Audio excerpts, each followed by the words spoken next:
Se vocês têm uma Bíblia, quero que abram em Mateus capítulo 13. E enquanto temos avançado nesta série, falando sobre o bem e o mal, acredito que o grande lembrete para nós como seguidores de Cristo, e mesmo se você está apenas explorando tudo isso, é o fato de que estamos em uma batalha. E Jesus foi muito claro sobre isso. Então, em Mateus capítulo 13, quero falar com vocês esta manhã sobre uma agenda oculta. E uma das coisas que você precisa saber sobre este mundo é que, se você tem alguma ideia de que Jesus é quem ele diz ser, precisa saber que ele disse que neste mundo há uma agenda oculta. Então, em Mateus capítulo 13, Jesus ensina várias parábolas.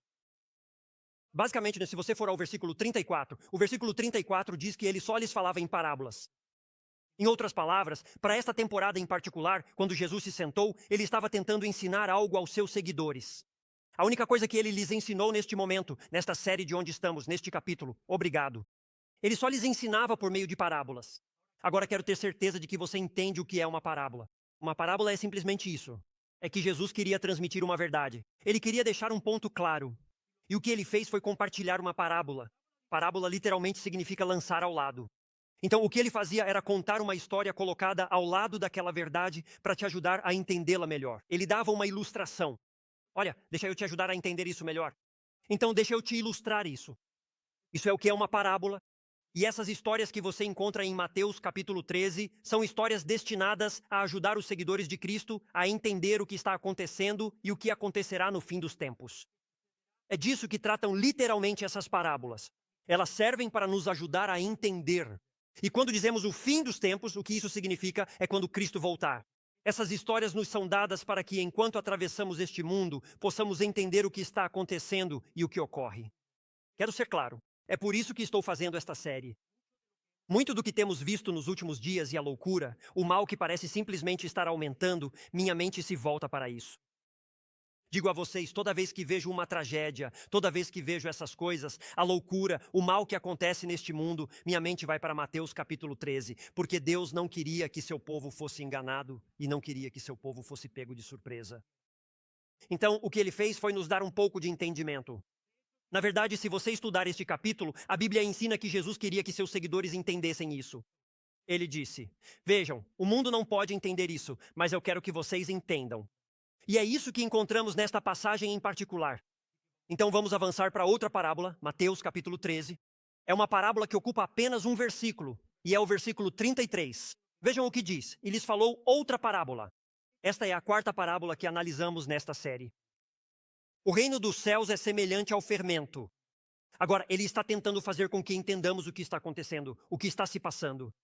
E diz: o qual uma mulher tomou, e quero ter certeza de que vocês captem esta palavra. Diz: e escondeu em 3 medidas de farinha até que tudo ficou fermentado. Agora, esta é outra dessas parábolas. As 2 primeiras parábolas receberam uma explicação. É difícil interpretá-las mal porque Jesus diz: vejam, aqui está a parábola. Eles disseram: olha, não entendemos a parábola. Jesus volta e diz: aqui está o significado da parábola. As 2 últimas parábolas, então esta é a segunda, não recebem explicação. Então, como não recebemos a explicação, adivinhem o que obtemos? Um monte de opiniões. Alguém pode dizer amém. Então recebemos muitas opiniões sobre isso. Você recebe muitos pensamentos diferentes, muitas coisas distintas. E o que acontece é que você obtém diferentes pontos de vista porque não recebe uma explicação. Quero te dizer isso. Eu disse isso na semana passada, vou dizer de novo esta semana. Estou mais na minoria em relação ao que as pessoas acreditam que esta em particular significa. A maioria segue por um caminho diferente. Mas devido ao contexto, quero ser muito claro sobre isso. O contexto de Mateus, capítulo 13, cada uma das parábolas que ensinamos até agora em Mateus 13, está revelando algo negativo no mundo sobre como Deus está agindo com isso e ao redor disso. E por isso não vejo em Mateus 13, e isso vai te surpreender, nenhuma parábola positiva. Só preciso que você saiba disso. Você não encontra isso em Mateus 13. Todas essas seguem a mesma linha, construindo sobre os mesmos princípios. Então não acho que você possa se afastar disso. E é isso que acontece conosco. Eu digo fermento, e sabemos que o fermento faz o pão crescer. Então ela está colocando esse fermento. É o que faz algo crescer. Para mim, isso soa bem porque adoro donuts Krispy Kreme. Alguém sabe do que falo? O pastor de vocês adora pão de fermentação natural. Quero dizer, só estou dizendo, descobri que o fermento faz melhor. Alguém diga amém. Qualquer pão que cresça. Tem algum amante de pão nesta sala? Muitos de vocês sabem do que estou falando, certo? E aí, para nós, soa bem como adicionar fermento. Tipo, cara, é daí que vem o Krispy Kreme, saber? Isso vem de Deus, certo? E é isso que acontece. Então, há pessoas que leem essa parábola e acham que é algo bom. Eles acreditam que a mulher representa a igreja. Então, vou seguir por um caminho totalmente diferente desse, mas quero ensinar os dois lados para que vocês me ouçam dizer isso.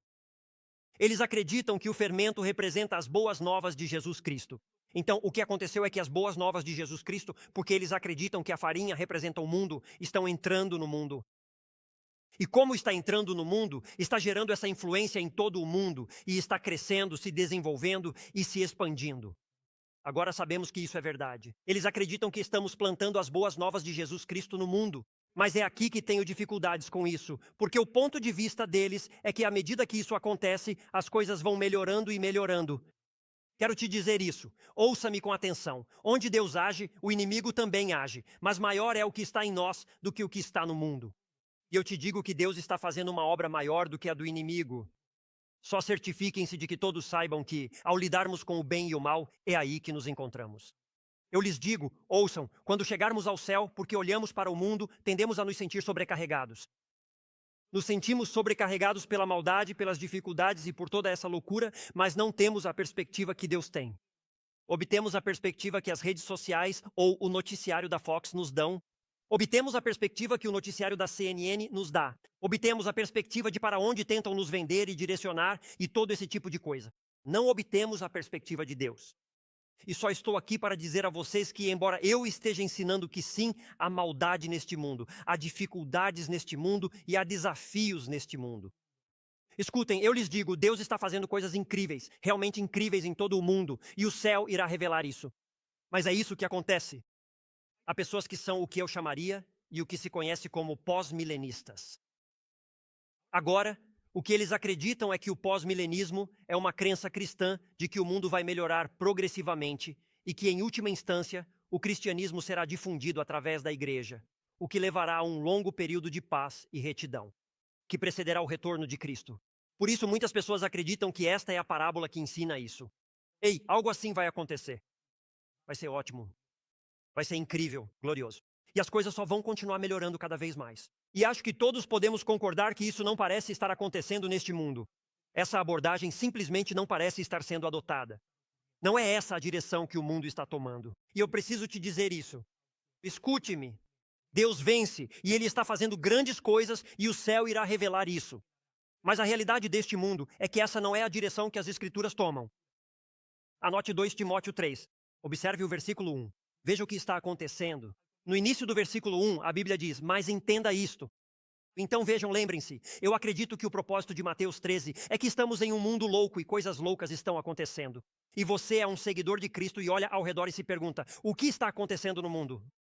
E Jesus veio há 2000 anos dizendo, ei, vou preparar você, ensinar, treinar e revelar para que você possa se desenvolver em um mundo que está ladeira abaixo, mas possa agir de forma a fazer com que as pessoas subam a ladeira.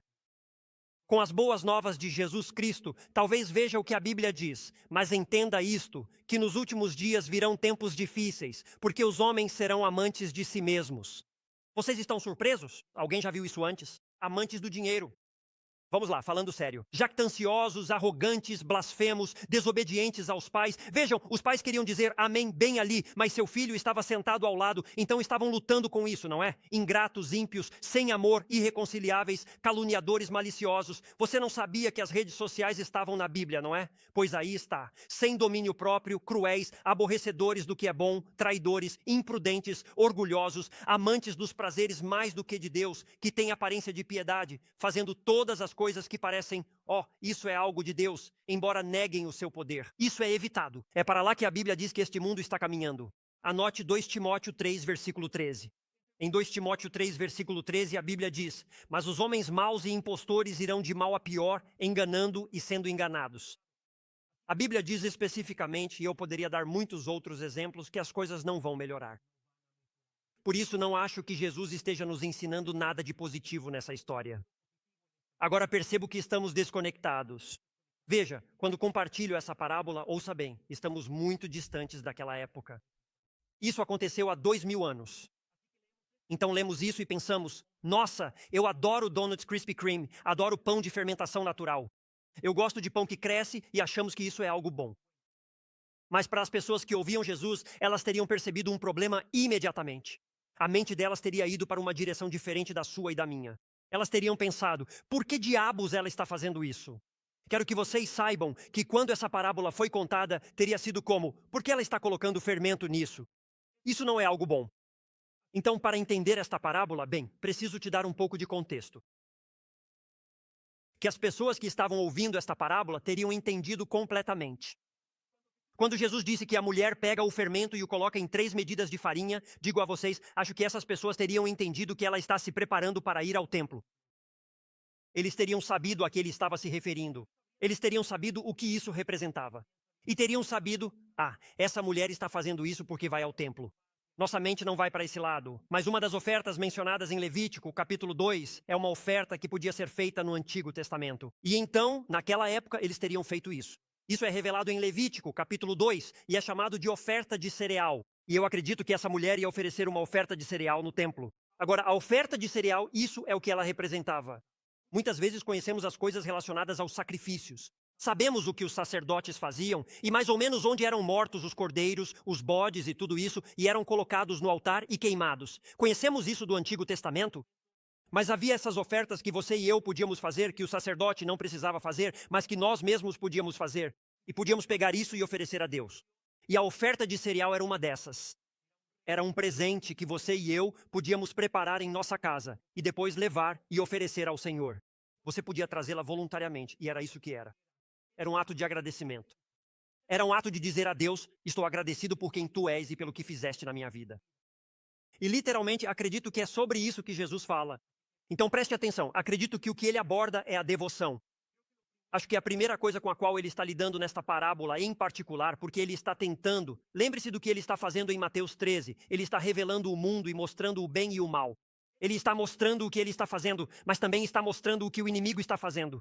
E acredito que a primeira coisa que ele aborda aqui nesta parábola é a devoção. A oferta era feita de flor de farinha.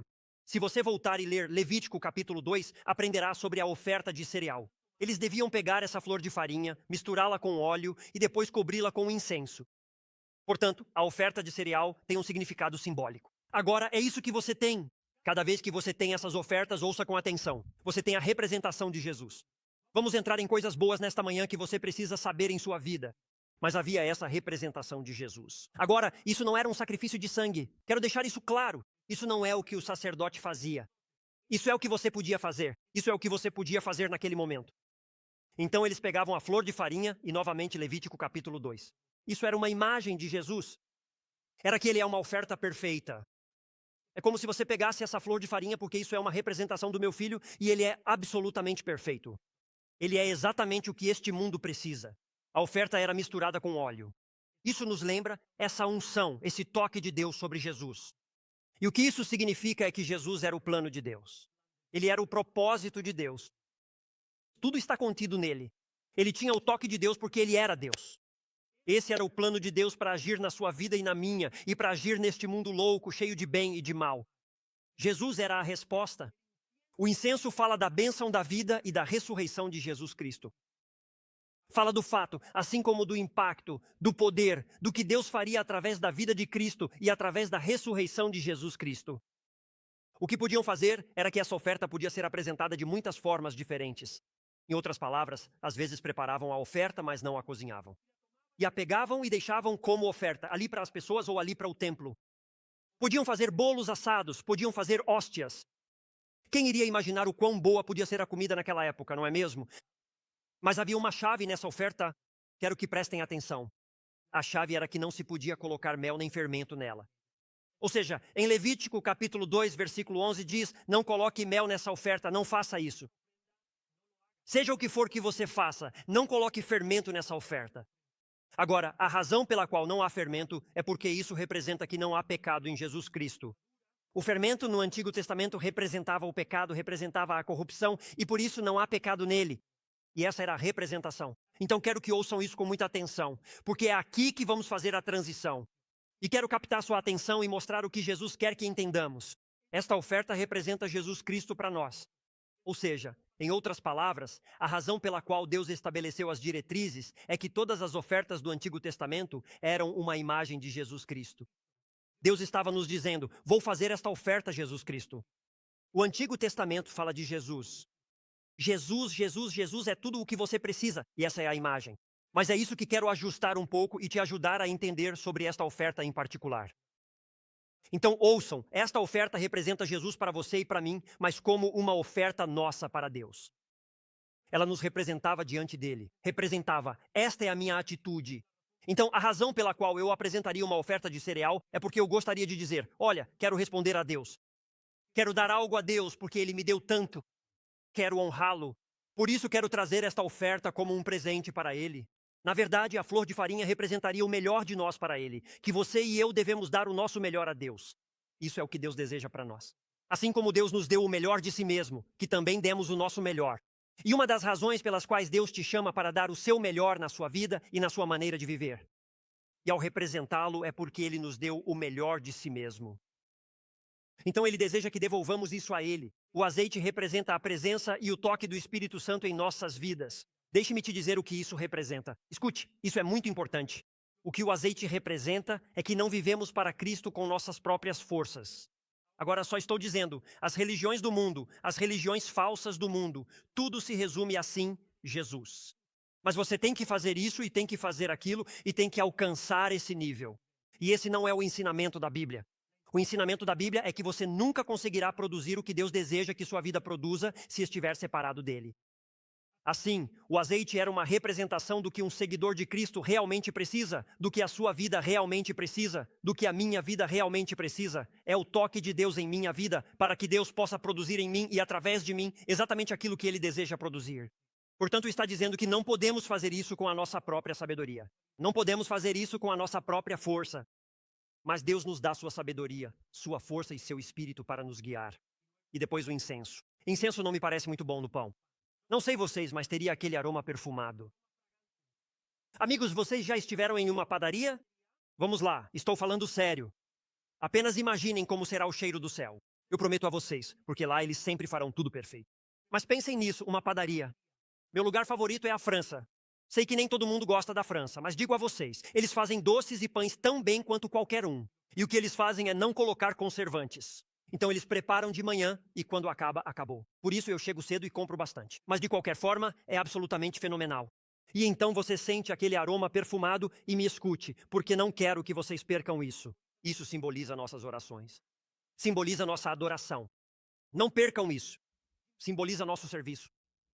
Então você vai e diz: bem, o que significa a ausência de fermento? Ouçam-me com muita atenção. Lembrem-se de que o fermento está associado ao longo de tudo isso ao pecado e à corrupção. Por isso destaca a pureza para as nossas vidas. O que Deus deseja para nós é a melhor vida, a vida que melhor o representa para o mundo. E é por isso que Ele quer que andemos em pureza, para que possamos receber tudo o que Ele deseja para nós. Assim, a oferta serviu a múltiplos propósitos. Foi um ato de adoração, foi um ato de compromisso. Era reconhecer a provisão de Deus, o controle de Deus sobre sua vida. Era uma forma de agradecer a Deus, de demonstrar amor a Ele.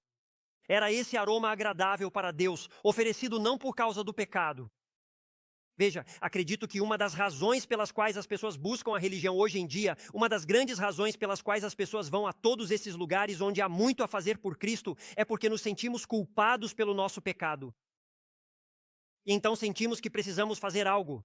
Preciso fazer algo porque sou um pecador, preciso ir a algum lugar onde eu possa fazer isto ou aquilo, ou onde eu possa fazer o que me disserem para fazer porque me sinto mal. Mas esta oferta, ouçam-me, esta oferta representa a sua vida. Esta oferta não era dada porque você era um pecador, esta oferta era dada por gratidão, esta oferta era dada por louvor, por devoção, por esse sentimento sincero e profundo de estar tão agradecido a Deus. Obrigado.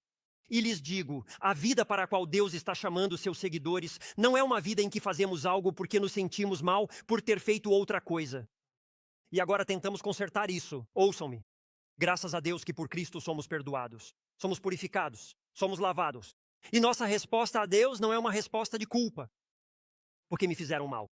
É uma resposta de gratidão porque Ele cuidou do meu erro e me oferece a vida correta e melhor que deseja para mim. Agora só quero dizer que ainda hoje devemos fazer ofertas como esta. Hebreus capítulo 13, versículos 15 e 16. Hebreus 13, 15 e 16. Por meio dele, então, por meio de Cristo, a vida cristã não pode ser vivida com a sua sabedoria, nem com a sua força. Deus não é assim. Veja, Deus não está no céu torcendo por você de longe, apenas esperando que algum dia você o impressione.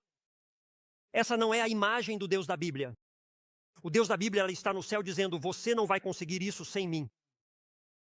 Então, o que eu quero que você faça é que esteja comigo e me deixe fazer em você o que só eu posso fazer. E assim, por meio dele, então, veja isso. Ofereçamos continuamente a Deus um sacrifício de louvor. Ou seja, veja isso, o fruto dos nossos lábios louvando o seu nome. O fruto de lábios que louvam o seu nome. Vou ser honesto com vocês, pessoal, eu louvo a Deus. Alcancei muitas pessoas ao longo dos anos no ministério que não tinham conexão com a igreja. E agradeço a Deus por isso. Se você está aqui esta manhã apenas explorando e tentando aprender sobre o cristianismo, fico muito feliz que você esteja aqui, porque esse é o meu desejo. Quero alcançar pessoas que estão longe de Deus. Não quero apenas gente de igreja. Quero pessoas perdidas que ouçam o evangelho, cheguem à fé em Cristo e tenham suas vidas transformadas.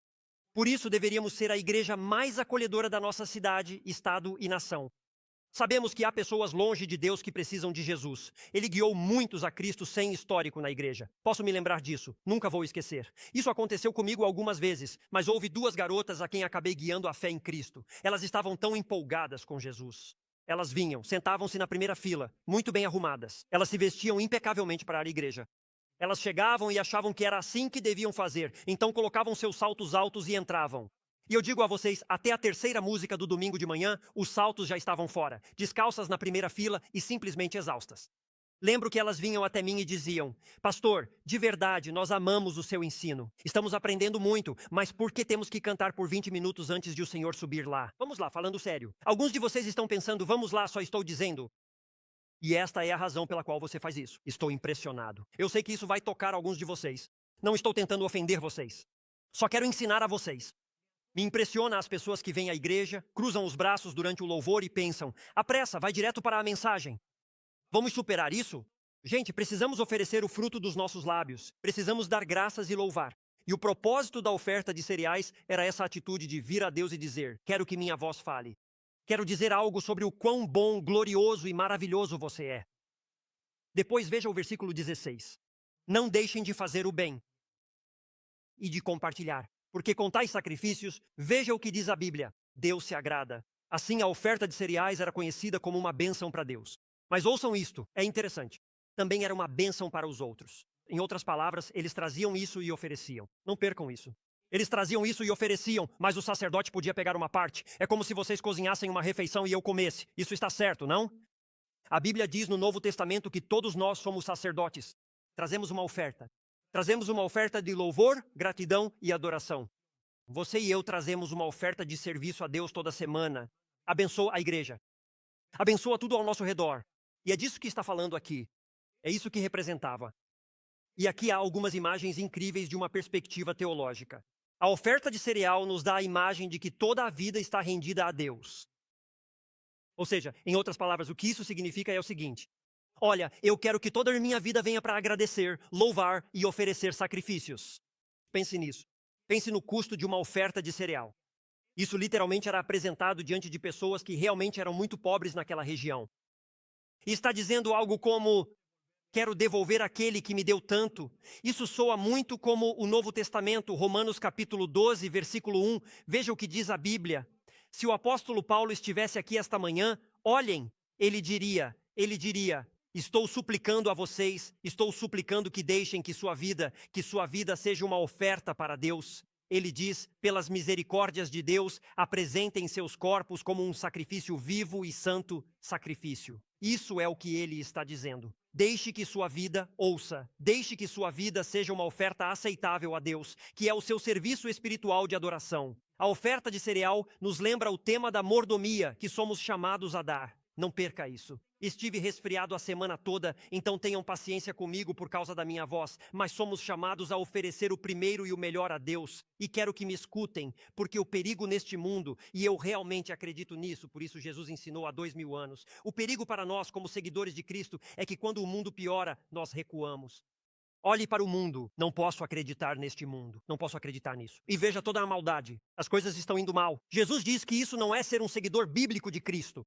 Isso não é. Não é o cristianismo bíblico. O que é o cristianismo bíblico é: espere um momento, neste mundo de maldade, neste mundo onde todas essas coisas estão acontecendo, vocês são aqueles que eu estou semeando o bem, mas estou semeando o bem através do meu povo. Vocês são aqueles que vão se levantar neste mundo de maldade, onde parece que o mal está vencendo, e vocês vão me dar o melhor de si. Vocês vão me dar o primeiro lugar. Vocês vão me dar seu sacrifício e seu serviço. E eu vou semear o bem neste mundo louco e perverso. E vou mostrar ao inimigo que maior é o que está em nós do que aquele que está semeando neste mundo. Vou fazer uma pausa para os 6 que vão aplaudir. Então aí está. Eu agradeço. Por isso a Bíblia diz em 1 Coríntios 10:31. Olha só. Quer você coma ou beba ou faça qualquer outra coisa. Faça tudo para a glória de Deus. E alguém perguntou: como aplicamos isso hoje? Você está falando de uma oferta de comida que já foi tratada. Porque a verdadeira oferta foi Jesus Cristo e agora estamos oferecendo de volta a Ele. Então, como isso se encaixa no meu dia, no meu tempo? Agradeço por terem feito essa pergunta, porque vou dedicar um tempo para respondê-la. Mas permitam-me falar sobre isso. Aqui vamos nós. Número 1, devemos amar a Deus e amar ao próximo. Agora, isso é simplista, mas essa é a oferta da sua vida. Essa é a oferta que Deus vem buscar de você. Assim como diríamos no Antigo Testamento, oferecemos uma oferta de cereal. Hoje diríamos que oferecemos nosso amor a Deus e ao próximo. A forma de saber se amamos a Deus é se amamos ao próximo. Se não amamos ao próximo, na verdade não amamos a Deus. E isso está em Marcos capítulo 12. E claro, eu poderia te dar outras escrituras, mas está aí. Devemos permanecer em Cristo. Se você pegasse o livro que está à sua frente agora mesmo. Quanto à nossa visão, nós a chamamos de vida 15.5. E se baseia literalmente no que a Bíblia diz. Sem mim, vocês não podem fazer nada. A Bíblia quer que entendamos. Me escute. Por exemplo, se você pensa: estou vindo a Jesus e agora vou melhorar meu casamento. Faça isso e eu vou conseguir. Jesus diz: isso não vai acontecer separado de mim. Você não pode conseguir. Você vai precisar da minha sabedoria, do meu entendimento. Você vai precisar me buscar, me ouvir, se ajustar a mim, me seguir e se sacrificar por mim. E então, enquanto você ajusta sua vida a mim, eu vou ajustar sua vida aos outros. E será realizada uma obra para a glória do meu nome. Você precisa permanecer em mim.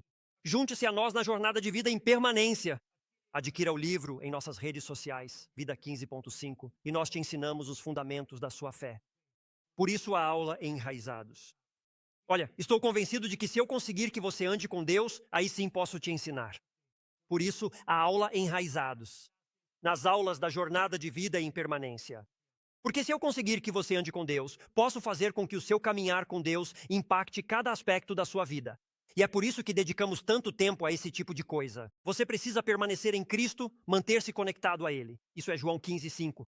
A próxima seria esta. Você precisa perseverar através das dificuldades. Quero dizer, isso é uma das coisas que Mateus 13 está nos ensinando. Está tentando nos ensinar e nos ajudar a entender que, olha, as coisas vão ser difíceis. Há coisas boas neste mundo, mas também há maldade neste mundo. Mas é isso que os seguidores de Cristo fazem. Eles perseveram através das dificuldades. Então você nunca deve esquecer, se quiser ser um seguidor de Cristo eficaz, diga amém para eu saber que você está ouvindo. Você nunca pode esquecer que Deus pode usar as tempestades da vida para moldar o seu caráter. Isso está em Romanos capítulo 5, versículos 3-5.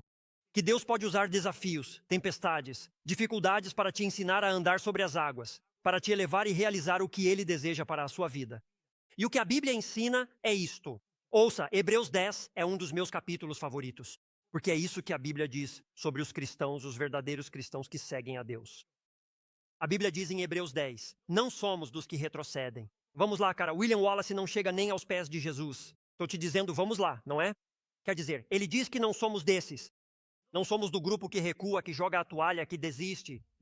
Não é da nossa natureza. Temos o Espírito, o poder, a sabedoria, o entendimento de Deus. Por isso não recuamos. Damos um passo à frente e deixamos que Deus use as nossas vidas. E por isso não desistimos, não nos comprometemos.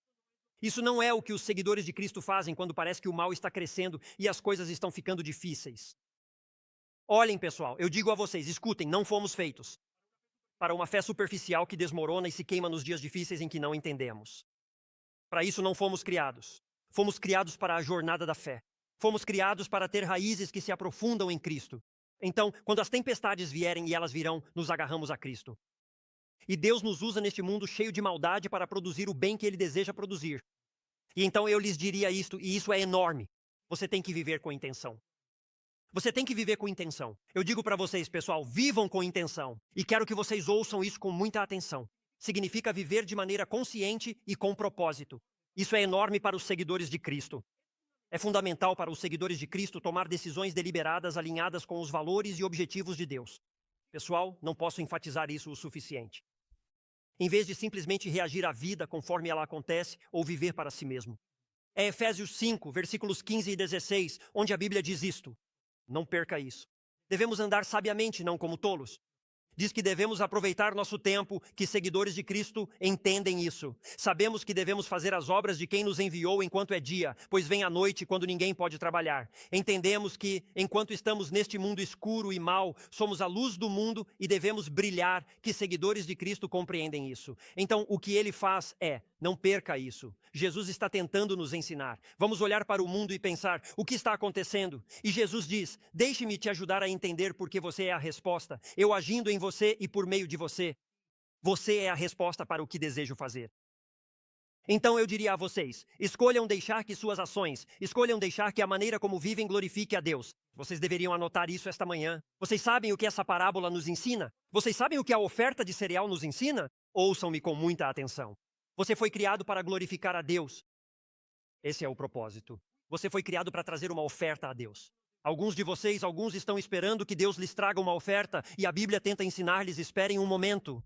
Vocês foram criados para trazer uma oferta a Deus. Deus te deu uma oferta e essa oferta é Jesus Cristo. Ele te deu uma oferta se você confia nele, o seu espírito, a sua sabedoria, a sua palavra, a igreja, a verdade, tudo o que ele nos confiou. E aqui estamos nós, esperando por mais. E Deus diz, espere um momento, o que estou te pedindo é que você se entregue à minha glorificação e eu agirei através de você de maneiras gloriosas. Isso é bom, aliás, posso dizer isso. A oferta de cereal é um lembrete do chamado de Deus para a nossa vida, para estarmos completamente dedicados a Ele. Que nossas vidas sejam marcadas por elogios e não por reclamações. Ação de graças, porque entendemos que Deus está agindo em uma escala maior e a partir de uma perspectiva que não compreendemos totalmente. E é uma vida dedicada ao serviço. E aqui está a lição para nós. Escute com muita atenção. Quanto mais escuro o dia, maior a necessidade do povo de Deus se reunir, aprender, crescer e nos desenvolver para que possamos ir e fazer a diferença para o reino de Deus. E eu acho muito interessante que nessas parábolas, onde Deus diz que existe um mundo mau e um inimigo que semeou o bem, e então existe ele e ele está semeando o bem, Deus está dizendo a você e a mim, isto é o que eu preciso de vocês. Aliás, todos nós nos perguntamos, do que o mundo precisa? Veja, todo o mal parece estar aumentando e os cristãos se perguntam, o que eu faço? E eu me sinto tão sobrecarregado, não sei o que dizer e não sei como responder. E Deus diz, eu tenho uma resposta. Entregue-se mais a mim. Entregue-me mais de si mesmo. Conheça realmente quem eu sou e o que quero fazer na sua vida. Esse é o chamado do seguidor de Cristo. E então eu tomarei suas vidas. E farei coisas grandes e gloriosas em um mundo onde todos possam ver o quão grande e glorioso eu sou. Isso é bom. Há muito mais a dizer, mas me senti bem com essa parte. Agora, esta mulher está se preparando para oferecer essa farinha. Ela está se preparando para ir, eu acho, fazer a oferta de cereal no templo. Ela está se reunindo com o povo de Deus, mas há algo diferente aqui. Jesus usa uma mulher nesta história. E só quero dizer isso porque realmente quero que entendamos. Ouçam, há grandes mulheres na Bíblia. Alguém diga amém? Olhem, vou compartilhar isso com vocês. Se vocês forem a Romanos capítulo 16, encontrarão uma mulher chamada Phoebe. Não é a garota do seriado Friends, só para todo mundo saber. Essa não é a única Phoebe no mundo, mas você encontra Phoebe. E em Romanos capítulo 16, versículo 1, a Bíblia diz, recomendo-lhes nossa irmã Phoebe, que é serva da igreja. O apóstolo Paulo escreve uma carta de elogio a uma mulher que frequenta da igreja e diz, eu te felicito. Depois tem Prisca. Nós a conhecemos melhor como Priscila. Mas ela era uma cristã judia de destaque e uma figura-chave na igreja primitiva. Na verdade, se vocês já ouviram falar de Apolo, Apolo foi um dos grandes pregadores do Novo Testamento. A Bíblia ensina que ele não estava ensinando a verdade, faltava-lhe entendimento. E a Bíblia diz que Áquila e Priscila o chamam de lado. E a Bíblia diz isto, que eles o discipulam, investem nele e Deus o usa de maneiras incríveis. Quero que você ouça o que Paulo escreve sobre essas duas mulheres e depois sobre o marido de Prisca. Este é o versículo 3. As mulheres na Bíblia são usadas de uma maneira grandiosa e em um grande sentido, e isso não pode ser negado.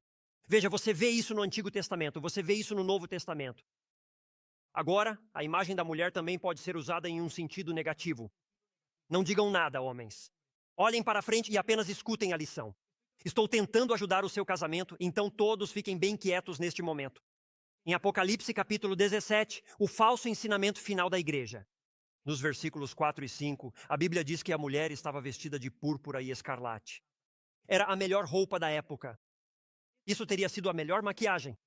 Quero dizer, quando você a olhava, ela era a mais bela e adornada com ouro, pedras preciosas e pérolas, tendo em sua mão um cálice de ouro. Não perca essa imagem bem aí. Não perca essa imagem de que é como se ela tivesse tudo. Ela parece melhor do que qualquer uma. Isso é grandioso e glorioso. Esta é uma mulher realmente atraente. Veja o que diz. Um cálice de ouro cheio de abominações e das imundícies da sua imoralidade. E em sua testa está escrito um nome, um mistério. Babilônia, a grande, a mãe das prostitutas e das abominações da igreja. É uma imagem da igreja apóstata final.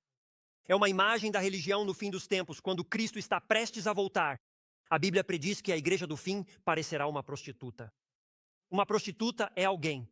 Você precisa entender isso porque muitas vezes dizemos que uma prostituta é alguém que recebe dinheiro em troca. Mas não, você não entende o que é uma prostituta. Uma prostituta é alguém que pega aquilo que é puro e o usa de uma maneira impura. Isso é o que é uma prostituta. Você pega aquilo que é puro, aquilo que foi destinado a ser bom. O sexo é bom, quero dizer. Só quero que todos saibam disso, no contexto em que Deus o criou. Então deveria ser assim, há algo puro, mas depois você pega isso e usa essa coisa pura que eu dei, que é a igreja de Jesus Cristo, mas você a usa de uma maneira impura, você a profana. E assim, na história que Jesus contou, a Bíblia diz que a mulher esconde o fermento. Lembre-se do que o fermento representa. Algumas pessoas dizem, neste contexto o fermento é bom. O problema é que todo o resto não foi bom em todo Mateus 13. E assim, na história, Jesus contou que a mulher esconde o fermento na farinha. Ela está acrescentando algo a uma oferta que não deveria estar presente na oferta. E a Bíblia é muito específica. A Bíblia diz que não deve haver fermento nessa oferta. Então ela sabe que não deveria estar ali, mas faz mesmo assim. E repare, ela faz isso de maneira enganosa. Diz que ela escondeu. Pesquisei porque algumas traduções não incluem a palavra escondeu. Então tentei traduzir e ver se essa palavra estava no original. E sim, está. É literalmente uma palavra que só é usada 2 vezes. É usada aqui e em Lucas, mas é usada para a mesma história. E literalmente significa estar oculto. Significa ocultar algo na informação. Pense no que falamos esta manhã. Acho que é isso que Jesus aborda aqui. Ouçam-me com atenção. Aqui estamos. Chegamos aos últimos dias. Todos vemos que o mal aumenta e as coisas ficam difíceis. E o que Deus te diz se você é um seguidor de Cristo? Ele fala sobre devoção. Sobre o que Deus te adverte como seguidor de Cristo. Ele fala sobre o engano. É melhor que você seja devoto, porque pode ser enganado. Não era para ser assim. Por isso, não é uma imagem da igreja semeando as boas novas no mundo. Jesus não esconde sua mensagem. Nós não escondemos a mensagem de Jesus Cristo. Quero que todo mundo ouça isso, amigo. Por isso temos todos os nossos canais de idiomas. Por isso fazemos isso online. Por isso viemos aqui. E durante toda a semana nos grupos de discipulado. Nós não estamos escondendo essa mensagem. A Bíblia diz em Romanos capítulo 3, versículo 23, que todos pecaram e não alcançaram o padrão de Deus. Todos falharam com ele. É como dizemos coisas assim, tipo, sabe, eu não sou um grande pecador. O quê? Quer dizer, alguém poderia me dizer quais são os pecados bons? Vamos lá, cara, não estou falando de algo divertido. A Bíblia diz que o pecado é bom por um tempo. Fique atento. Você me decepcionou esta manhã, então preste atenção por um segundo. Estou brincando, mas pense nisso. Dizemos coisas ridículas como essa. Mas a realidade é que a Bíblia diz que todos nós pecamos. A Bíblia diz 3 capítulos depois, em Romanos 6:23, que o salário do pecado é a morte, separação de Deus por toda a eternidade. Lidamos com isso, onde Deus é um Deus amoroso. Por isso Cristo veio. Se você diz que Deus é amor, você entendeu. Ele enviou Jesus. Mas aqui está a questão. Deus é justo. E por isso ele precisa julgar o pecado. Há condenação. Por isso Cristo morreu, porque Deus precisa julgar o pecado. Se Deus não precisasse julgar o pecado, Jesus não teria que morrer. Mas Jesus teve que morrer, porque Deus precisa julgar o pecado. Tem que haver essa condenação, esse juízo. Por quê? E você quer isso. Todos aqui querem justiça. Vemos que fazem algo a uma criança, a uma mulher ou em alguma outra situação. E nós dizemos, queremos justiça. E Deus diz, farei justiça de forma clara. Mas eis aqui as boas novas de Jesus Cristo. Todos nós cometemos erros. Não estamos à altura do padrão. Todos estamos sob o julgamento de Deus. E a Bíblia diz que o salário do pecado é a morte.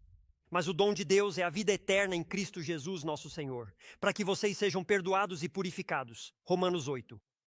Disse que não há condenação nem julgamento para aqueles que estão em Cristo Jesus. Aguarde um minuto. Você está me dizendo que posso viver como vivi até os 20 anos? Bem, fiz o que queria, arruinei vidas, influenciei outras pessoas. Quando me converti a Cristo, disse, arruinei minha vida. Mas os dias que me restam são teus. Você está me dizendo que posso viver esse tipo de vida e que posso vir a Deus e colocar minha confiança na cruz e no que Cristo fez por mim? E que Deus pode agir como se eu nunca tivesse pecado? Nunca serei julgado, estou perdoado. E agora recebo seus recursos, sua liderança e sua orientação, não apenas aqui, mas até a eternidade, onde estarei com Ele para sempre. E Jesus diz, é exatamente isso que estou te dizendo. E eu digo, cara, não existe negócio melhor em todo o planeta Terra do que esse aí. Então não vamos esconder essa mensagem. Essa é a maior mensagem que existe, mas hoje temos um inimigo. Esse é o ponto que Jesus está destacando. Estamos vivendo em uma cultura e uma sociedade onde há uma guerra em andamento. E o que Satanás quer fazer é introduzir falsas doutrinas e ensinamentos na igreja para corrompê-la, de modo que ela não signifique o que Jesus quis que significasse. Olhem, só estou dizendo, Satanás tem uma bolsa cheia de ismos que ele quer despejar na igreja. Vejam, Satanás sabe disso. Alguns de vocês talvez não saibam disso. Espero que saibam, mas Satanás com certeza sabe. O que você acredita determinará como você se comporta. Vejam, Satanás sabe disso. Ele sabe que o seu comportamento determina no que você se torna. E por isso, ouçam-me, por isso ele quer colocar todos esses ismos na sua vida, porque sabe que isso terá um impacto direto na sua vida. Vejam, em grande parte somos moldados pelo que acreditamos. E assim Satanás vende o individualismo.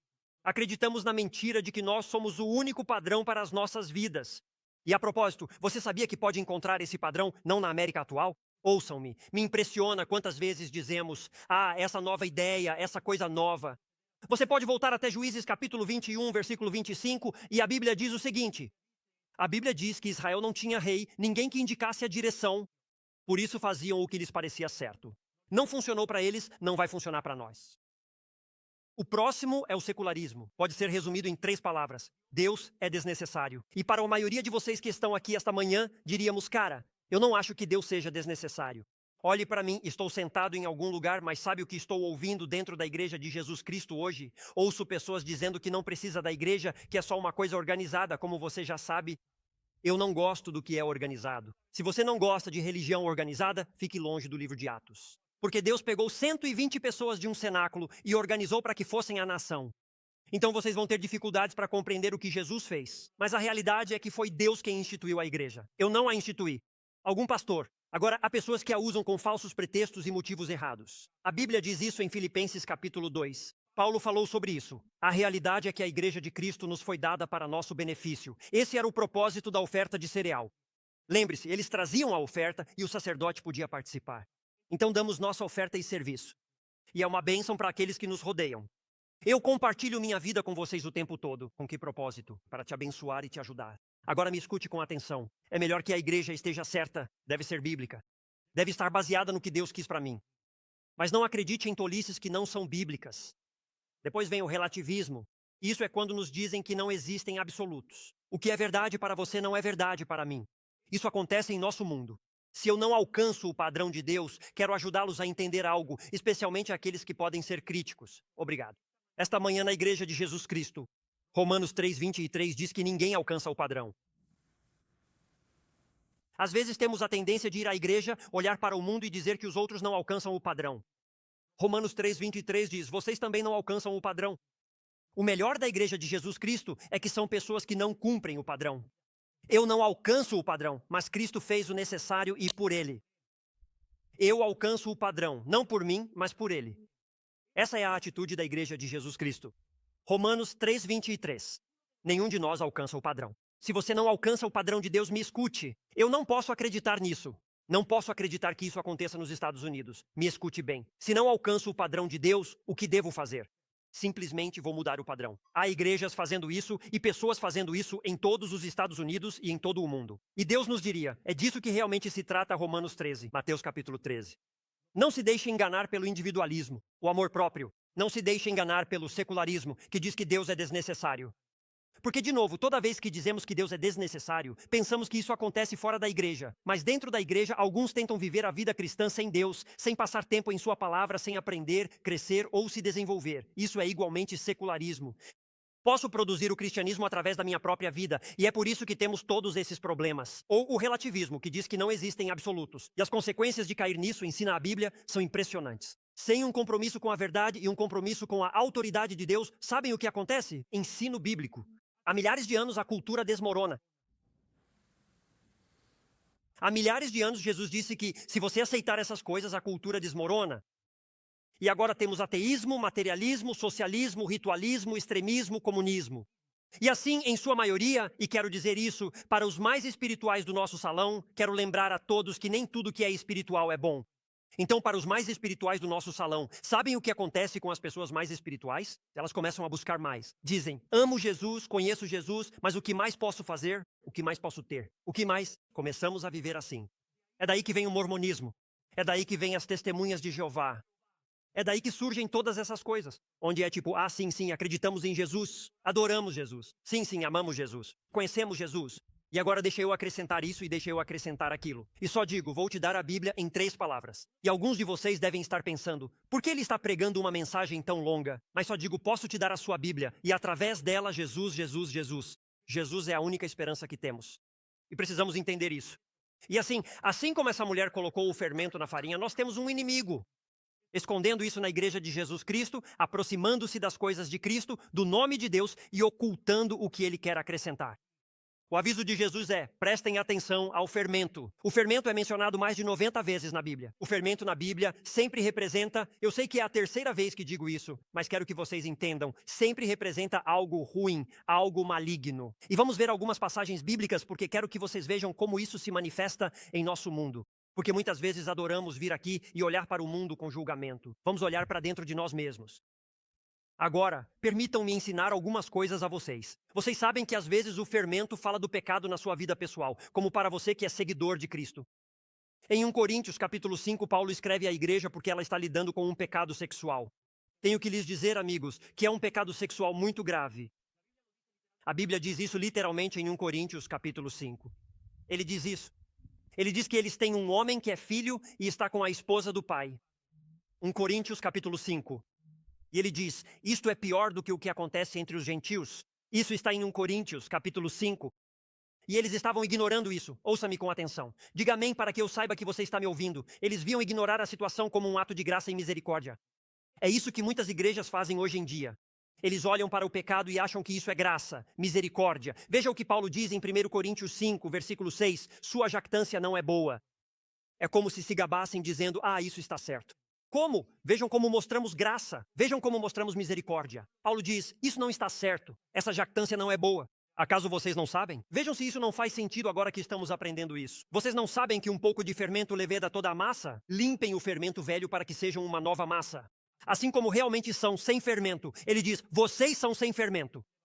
Vocês não são pecado. Você não é corrupção. Então ele diz que vocês precisam tirar isso de dentro de vocês, pois Cristo, nossa Páscoa, também foi sacrificado. Portanto, vamos celebrar. Vamos celebrar a festa, o que ele fez por nós. Ele está tentando ensinar. É uma ilustração, não com fermento velho, não com o fermento da malícia ou da perversidade, mas com pão ázimo, de sinceridade e verdade. Adorando a Cristo e honrando-o, dando-lhe glória. Que a nossa vida dê glória a Ele. Isso é algo bom. E o que ele está ensinando é que o pecado é como o fermento. Começa a se espalhar até afetar toda a sua vida. Cara, há tantos de nós aqui neste lugar, e eu sou um deles, que podemos pensar em como algo entrou em sua vida aos 12, 13, 16 ou 18 anos. E a luta que você teve repetidas vezes e o impacto total que isso teve sobre a sua vida. E é por isso que você precisa lidar com o pecado diariamente. Veja, o cristianismo é uma fé de reflexão. Certifique-se de anotar isso. Em outras palavras, devemos refletir diariamente, parar e dizer: como está minha atitude contigo, Senhor, com minha esposa e com meus filhos? Como está a minha perspectiva sobre o mundo? Peço que fale comigo. Por isso precisamos estar na palavra de Deus. Por isso precisamos caminhar com Ele e ouvi-lo. Porque se não fizermos isso, vamos nos ajustar, mudar, nos mover. Um pouco de fermento pode entrar em nós e arruinar tudo em nossa vida. Se andarmos com Deus, ouvirmos sua voz e examinarmos, chamo de momentos de silêncio e solidão, nos quais digo: Senhor, influencia minha atitude, perspectiva, palavras, lugares e ações. Isso deve ser feito todos os dias. Agora deixe-me falar com alguns outros. Às vezes o fermento é usado como falso ensinamento e jamais imaginaríamos que algum de nós pudesse ser um falso profeta. Veja Mateus 16:6. E Jesus lhes disse: cuidado, fiquem atentos ao fermento dos fariseus e saduceus. Agora, se vocês lerem o versículo 12, verão que eles não entenderam o que Jesus estava dizendo. Então Jesus lhes dá uma explicação no versículo 12. Diz o seguinte: então entenderam, referindo-se aos discípulos, que ele não lhes disse para se guardarem do fermento do pão. Eles pensaram: esse pão vai te fazer mal ao estômago, ou seja, não coma.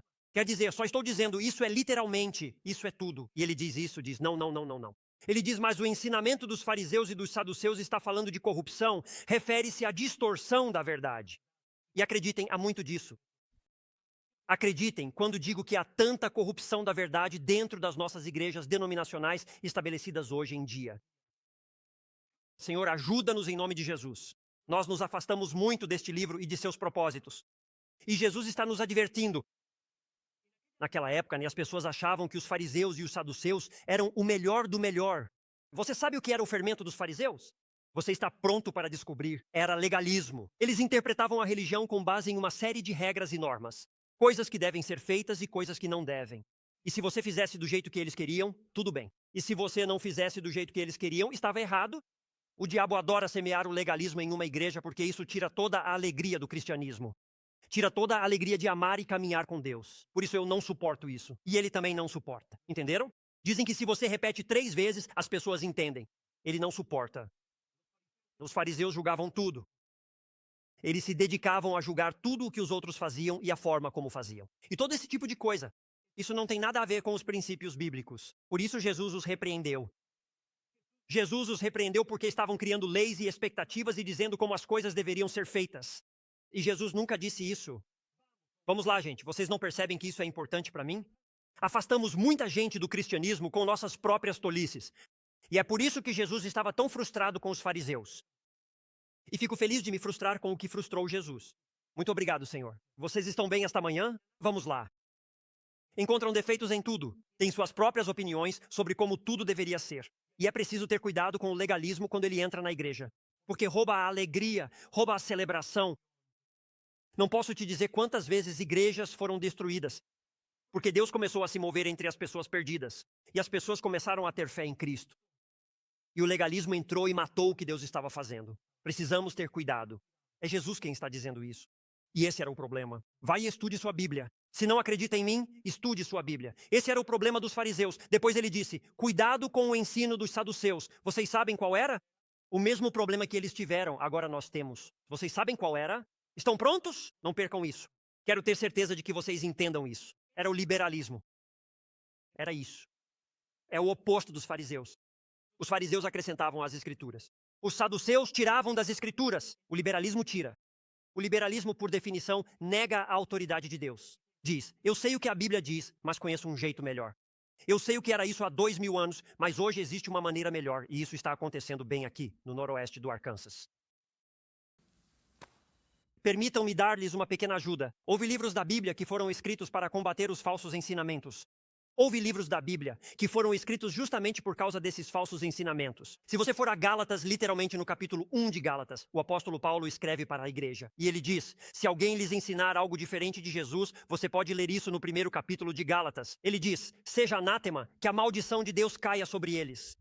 Se algum dia lhes disserem que é Jesus, e ainda assim temos religiões estabelecidas em todo o mundo que falam de Jesus, e o apóstolo Paulo disse em Gálatas capítulo 1, que sejam amaldiçoados pela mão de Deus. Você vê isso em 2 Pedro, 1 João, 2 João e Judas. A Bíblia realmente trata do tema dos falsos ensinamentos em outras passagens. Esses livros foram escritos precisamente para isso. E quero dizer isto, todos que estão ouvindo, digam amém. Pode ser difícil identificar um falso mestre e um falso profeta. Se vocês lerem 2 Coríntios 11, versículos 14 e 15, a Bíblia diz que Satanás se disfarça de anjo de luz. Acho muito interessante que muitas das principais religiões do mundo se baseiem na afirmação de alguém que diz, um anjo apareceu para mim e me disse isso. E, no entanto, na sua Bíblia diz que Satanás se disfarça como anjo de luz. Sabe o que diz o versículo seguinte, o 15? Que haverá homens que virão e se disfarçarão de justos. Percebo que a pessoa mais legalista costuma se apresentar como a pessoa mais justa. Me parece que alguns dos argumentos que mais confundem a Igreja de Jesus Cristo hoje em dia são os seguintes. Um homem muito talentoso, de calças justas no palco, mostrando o quanto ele é incrível. Não é verdade? Escutem-me porque estou dizendo o que está acontecendo e apresentam esse grande argumento de por que você deveria ser mais liberal e mais relaxado com a Bíblia. A Bíblia te adverte sobre essas coisas. Eles não precisam usar calças justas. Só achei que deveria mencionar isso. Quer dizer, eles não precisam usar calças justas. Ouçam-me com atenção.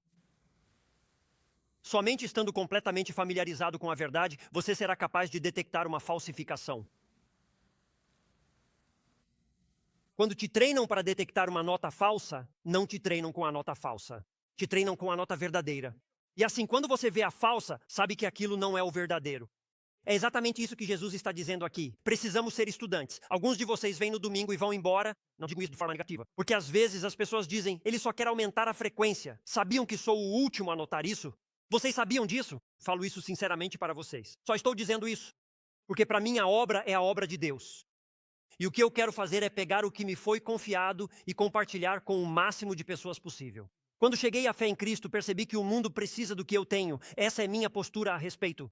Não estou dizendo para vocês irem à igreja, mas que sejam estudantes, discípulos. É melhor estar onde este livro é ensinado. Também é melhor estar onde ofereçam algo como o programa A Jornada da Vida em Permanência, onde as bases são estabelecidas. E me surpreende que alguns de vocês não queiram participar disso porque eu gostaria de participar só para poder ensinar isso a outra pessoa. Eu gostaria de pegar a verdade e compartilhá-la. Então só estou dizendo para aqueles que perguntam por que estou falando assim e por que isso importa tanto para mim, porque a única maneira de reconhecer o que é falso é se familiarizando mais com o que é verdadeiro. Ouçam o que a Bíblia diz em 2 Timóteo 3. É o versículo 16. Toda a Escritura é inspirada por Deus. Útil para ensinar, para repreender, para corrigir, para instruir em justiça, a fim de que o homem ou a mulher de Deus seja plenamente capaz. Agora me escutem, qual é a série O Bem e o Mal? Qual é a história? Deus está semeando o bem, o inimigo está semeando o mal. Tenham a história em mente. Vejam o que diz. Para toda boa obra, você quer fazer a diferença. Em um mundo perverso, o que a Bíblia diz é que você se familiarize mais com o bem e deixe que isso atue em sua vida. Eu adoro como diz a tradução Bíblia Viva. Toda a Bíblia nos foi dada por inspiração de Deus e é útil para nos ensinar o que é verdade e para nos fazer perceber o que está errado em nossas vidas. Ela nos corrige, nos ajuda a fazer o que é certo. É a maneira de Deus nos preparar bem em todo momento, completamente equipados para fazer o bem a todos. Veja, se você não tem confiança na autoridade das Escrituras, vai acabar seguindo o que parece certo. Se você não confia no que a Bíblia diz, qualquer pessoa pode subir em um palco. Qualquer pessoa pode aparecer nas redes sociais. Qualquer pessoa pode aparecer nas notícias. É para isso que ela é paga. É o que se espera que ela faça. E ela vai te convencer com um argumento e te levar até aquele ponto em que você concorda com ela. Quero dizer isso novamente. Se você não confia na autoridade das Escrituras, obrigado. Você vai se deixar levar pelo que soa bem. Permitam-me mostrar mais uma coisa. Com isso quero concluir. E eles vão perceber que estou terminando porque já estão preparando a música. Mantenham a calma, pessoal. Vamos lá. Marcos 8, versículo 15. Veja o que Jesus falou. E é por isso que estou compartilhando isso. Esse é o problema no noroeste do Arkansas e nos Estados Unidos da América. E ele lhes dava instruções dizendo: tenham cuidado, cuidem-se do fermento dos fariseus e do fermento de Herodes. Havia um grupo de judeus naquela época conhecidos como os herodianos. Eles literalmente conspiraram para a morte de Jesus, mas eram pessoas que se acomodavam. Porque lembrem-se, eles amavam a Deus, falavam sobre Deus. Mas o que faziam era se acomodar à cultura do rei Herodes. Queriam prosperar, viviam para o materialismo. E o que pode me beneficiar? E que benefício posso obter? E se não tomarmos cuidado, a mesma atitude pode invadir a igreja. Olhem, vou lhes dizer uma coisa. Minha maior preocupação para nós aqui mesmo no noroeste do Arkansas é a igreja. E fico feliz que você esteja aqui e feliz que Deus tenha te trazido aqui, mas a minha maior preocupação é que existe uma cultura cristã consumista neste mundo. Existe uma cultura cristã consumista em nossa cidade e, na verdade, nos Estados Unidos da América. O que eu posso obter disso? Como isso me afeta? E realmente tomamos todas essas decisões sobre se Deus está ou não está. É como se decidíssemos isso através de todas essas pequenas decisões. Tipo, bem, é que eu não sinto isso e não sinto aquilo. E eu realmente quero fazer isso e realmente quero fazer aquilo. E eu gostaria que cantassem isso. E eu gostaria que, e não digo isso com má intenção, e literalmente vivemos em um mundo onde avaliamos igrejas. Olha, não tenho problema se você se afastar de uma igreja se não pregam a verdade, mas é melhor ter certeza, porque Deus usará isso contra você. Se essa igreja prega a verdade, lembre que toda palavra ociosa será julgada, e são só suas preferências que te fazem pensar que não pregam a verdade. Então é melhor você conhecer a verdade para poder discerni-la. Porque eu digo a vocês, estou preocupado, igreja, e é por isso que quis fazer esta série. Estou preocupado com o cristianismo e com a nossa cultura, irmãos. A ênfase está em receber. Quero obter isso e quero ter aquilo, e faça isso por mim e faça aquilo por mim. E eu vou vir e vou ser, e todo esse tipo de coisa. A ênfase está em nós e não em Deus. E eu preciso dizer algo a vocês. Toda vez que a ênfase está em nós e não em Deus, não estamos adorando a Deus. Vocês estão me ouvindo esta manhã? Você está adorando a si mesmo. Você está adorando suas preferências, o que você pensa, o que você sente, com o que você cresceu. Qual é o seu histórico? Não coloque isso. A Bíblia ensina no livro de Romanos. Não coloque essas coisas sobre a igreja de Jesus Cristo. Por isso Deus repreendeu os fariseus. Não coloque essas coisas aí. E ensino isso porque estamos aqui, neste contexto, fomos feitos para oferecer uma oferta a Deus. É isso que a oferta de cereal representava. Você foi criado, todos neste lugar. Por isso insisto que aprendam, cresçam e sirvam. E que se envolvam e sirvam na igreja local. Porque a igreja local é a esperança do mundo. Você foi criado para dar glória a Deus. E em um mundo cheio de maldade, Deus nos criou, nos transformou e nos trouxe para a sua família. Para quê? Para fazer o bem. Por isso a Bíblia diz em Efésios 2, 8, 9 e 10, fala sobre a salvação por meio da fé. E você não pode conquistá-la nem merece. É um presente gratuito. Mas então no versículo 10 diz: mas agora você pode andar nessas boas obras que eu criei para você, para que o bem seja semeado neste mundo, não as suas preferências, não os seus desejos, mas para que Deus, sua verdade e seus princípios alcancem um mundo perdido e moribundo, abrindo os olhos das pessoas para que possam enxergar. E a única razão pela qual você é quem é, se você é um seguidor de Cristo, é pela bondade de Deus sobre a sua vida, não por nada que você tenha feito. Permitam-me dizer isto.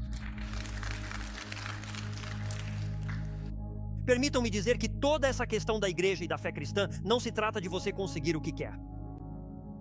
Trata-se do que você pode dar. Não se trata de ser servido, trata-se de servir. Cada vez que você serve aos outros, na verdade, está servindo a Deus. E há muitos lugares para servir em toda esta igreja. Há um cartão bem ali que você pode pegar e onde pode encontrar lugares para servir. E me escutem, talvez você seja de outra cidade, talvez esteja assistindo online, vá e sirva na igreja local. Não há nada como a igreja local. Deus a instituiu cheia de pessoas que entenderam que toda a minha vida, minha atitude, minhas palavras, meu jeito de falar, o que digo nos bastidores da igreja, tudo é para dar glória a Deus e não por motivos egoístas. Eu lhes digo, quando você se envolve em servir na igreja, em contar às pessoas sobre Jesus e em semear o bem neste mundo e simplesmente em ser quem Deus te criou para ser, não há maior alegria na vida. Então vou te dar a lição novamente. Quanto mais escuro é o dia, maior é a necessidade de o povo de Deus se reunir e crescer. Para que vocês possam sair e fazer a diferença com a mensagem de Deus, não a própria, com a mensagem de Deus. E eu lhes digo, Mateus capítulo 13 é um dos maiores capítulos da sua Bíblia, onde Deus lembra a sua igreja. Há um mundo perverso lá fora, mas eu tenho boas pessoas que estou formando, que podem fazer a minha boa obra e podem fazer uma boa diferença em um mundo perverso. Porque maior é aquele que está em nós do que aquele que está neste mundo.